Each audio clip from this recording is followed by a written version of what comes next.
नमस्कार, आप देख रहे हैं Bharat news today channel Etawah से मुख्य संपादक मोहम्मद इरफान पत्रकार जी के साथ। जनता समाजवादी पार्टी के राष्ट्रीय अध्यक्ष व इटावा लोक सभा से प्रत्याशी विवेक राज ने शासन प्रशासन पर लगाए गंभीर आरोप। एक चीज और अवगत करानी थी कि सोशल मीडिया पे एक वीडियो वायरल हुआ जिसमें इटावा लोकसभा निर्वाचन क्षेत्र से एक ईवीएम है, ईवीएम पे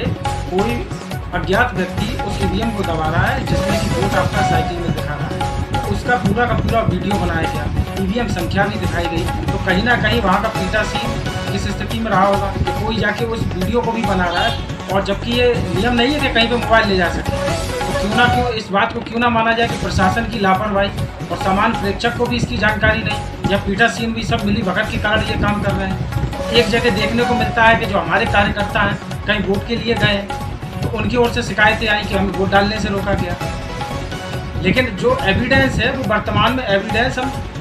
इलेक्शन कमीशन ऑफ इंडिया को, स्टेट इलेक्शन कमीशन यूपी को भी उपलब्ध कराएंगे कि इस पर कार्रवाई करें। और सामान्य प्रेक्षक, रिटर्निंग ऑफिसर, आपका जिला निर्वाचन अधिकारी, जितने भी वरिष्ठ हैं,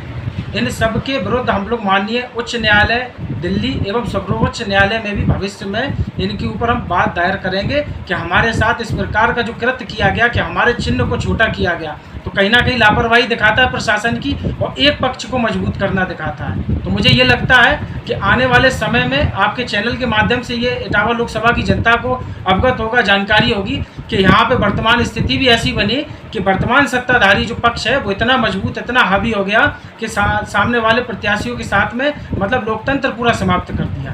आज जिस प्रकार का लोकतंत्र आप देखेंगे तो कहीं ना कहीं तानाशाही का लोकतंत्र है, और एक प्रत्याशी की सुरक्षा हटाई जाती है, दूसरे को इतनी दी जाती है, कहीं ना कहीं आदर्श आचार संहिता का भी उल्लंघन किया जा रहा है। इस पर कोई भी प्रशासन के लोग कोई भी किसी प्रकार की कोई कार्रवाई नहीं कर रहे हैं। विवेक जी, आप जनता समाजवादी पार्टी के राष्ट्रीय अध्यक्ष हैं जी, आप आरोप लगा रहे हैं कि चुनाव में प्रशासन का सहयोग, उसमें क्या किया?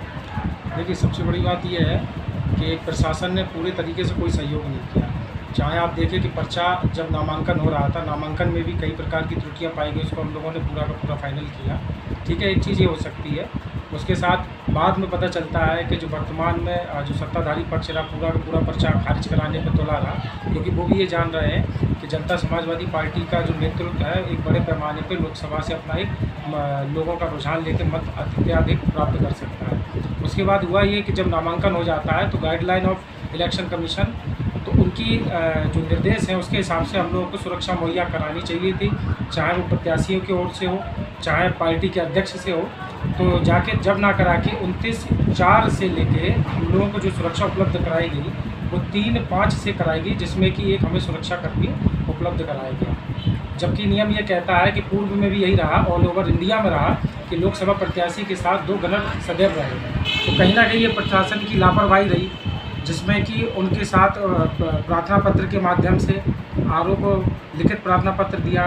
जिला निर्वाचन अधिकारी को दिया गया, तो वो ट्रांसफ़र कर देते एसडीएम को, एसडीएम ट्रांसफ़र करते रहे एसएसपी को, एसएसपी का कोई कार्रवाई नहीं हो। तब जाके हमारा 3 तारीख को एक हमें गणक प्राप्त हुआ। जब सेकंड की बात आई तो 3 से लेके 12/5 को जब हमें दूसरा गणक दिया गया, और देने के बाद में आज वर्तमान डेट में यानी 15 तक हमें दिया गया, और आज जो 16 तारीख है उधर हमें उपलब्ध भी नहीं कराया गया। तो कहीं ना कहीं आप देखेंगे दूसरी ओर से वर्तमान जो सांसद हैं